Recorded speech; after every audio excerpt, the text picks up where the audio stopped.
La nouvelle équipe exécutive de la commune Thône 1, dirigée par le maire Madame Lene Mélanie, a pris fonction ce jeudi 13 novembre à Dapaon. C'était au cours de la cérémonie officielle présidée par le préfet de Thône, Urogurungu Oromila, en présence des forces vives de la commune. Ils sont donc 19 conseillers, dont un maire et 3 adjoints au maire élu à l'issue des dernières élections municipales à entrer en fonction. Ce renouvellement de l'équipe exécutive marque une nouvelle étape dans la mise en œuvre du processus de décentralisation engagé depuis 2009 par le gouvernement. Ce passage de relais vise à permettre les nouveaux élus municipaux à entamer un nouveau mandat de 6 ans durant lequel ils devront continuer l'œuvre de développement de la commune. Ainsi, ils auront pour mission la promotion de la paix, la cohésion sociale et le vivre ensemble à travers le développement des domaines stratégiques, notamment la voirie, l'assainissement et l'eau potable, ainsi que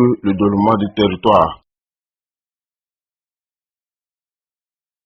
Je suis Mélanie Lene, maire de Thône 1. Effectivement, nous venons de prendre ce matin les rênes de la commune de Thône 1.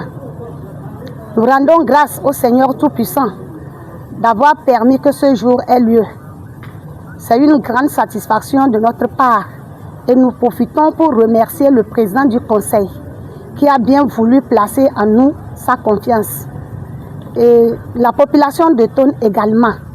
Nous remercions toute la population de Thône pour nous avoir élus comme conseillers municipaux et toute notre admiration et surtout notre gratitude à nos aînés qui ont été très proches de nous, qui nous ont accompagnés tout au long de ce processus qui est en train de se terminer ce matin.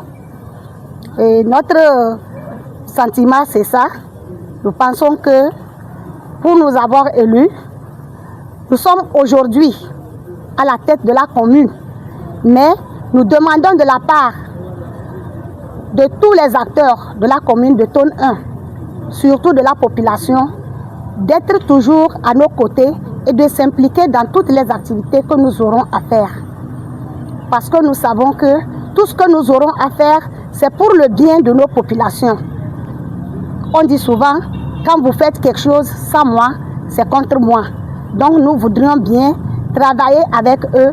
Et par rapport aux priorités, nous allons d'abord nous référer à tout ce qui a été dit par rapport à notre PDC, notre plan de développement communal.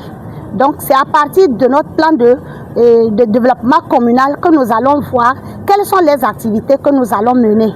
Mais pour briefer, je pense que nous avons l'intention de faire de notre commune une commune prospère, une commune où la cohésion règne. Nous savons que nous avons eu les retombées de la crise du Sahel. Et aujourd'hui, nous devons faire ensemble que la population puisse travailler de concert avec les FDS afin que nous soyons ensemble, que nous soyons dans une commune paisible. En dehors de cela, nous avons également le problème de l'insalubrité qui est une gangrène dans notre commune. Nous allons profiter ensemble avec notre communauté, travailler là-dessus et rendre notre commune très salubre. Nous savons aussi que notre commune regorge de beaucoup d'opportunités.